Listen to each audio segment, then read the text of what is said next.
Exilado desde os 17 anos, o filho mais velho do último Shah do Irão, deposto em 1979, Reza Pahlavi, uniu forças com jovens ativistas de relevo dentro e fora do país natal para forjar uma aliança contra a República Islâmica. Pahlavi está em digressão pela Europa e a Euronews entrevistou-o em Bruxelas. By further adding pressure on the regime by sanctioning the RGC and stating it as a terrorist organization, could bring even more abilities to freeze their assets, which is certainly a big chunk, and also it will at the same time create an element that will make it even more likely for defections to occur. The bulk of the IRGC members are not benefiting from it financially. They are getting salaries, sometimes not enough to cope with. They even have to have a secondary job. How long can they sustain themselves in that package?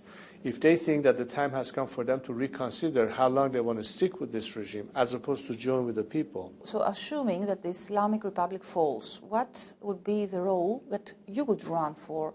Do you see yourself as the new Shah of Iran, as your father used to be? It's not a matter of what position I end up with, nor am I running for any office. However, my role is very important in terms of the political capital that I enjoy, to bring as much solidarity on a common mission that drives us to manage the period of transition towards the formation of a constituent assembly, which is the only vehicle through which people's representatives will have to make all the decisions necessary in adopting a new constitution, debate the content of the future system, to be finally ratified by means of a referendum. You know, it is said that one day in the past, the Western countries, actually fearing that Iran could become a superpower, pulled your father from the throne. Do you share this view? We know one thing, from our domestic perspective, that Iran could have been a South Korea. Instead, it became a North Korea. In other words, we went backwards rather than forward. Is that conducive to more stability? No. Is Iran weakness something that has contributed to more safety or economic interest, or has actually been the reverse?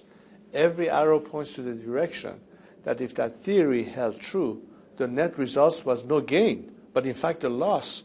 Does that also mean that the West should worry for the growing military cooperation between Iran and Russia right now? Well, obviously, because when you have a regime that out of weakness is prepared to become somehow at the disposal or used by other players in the region, the net result is that this could become a threat to another perspective.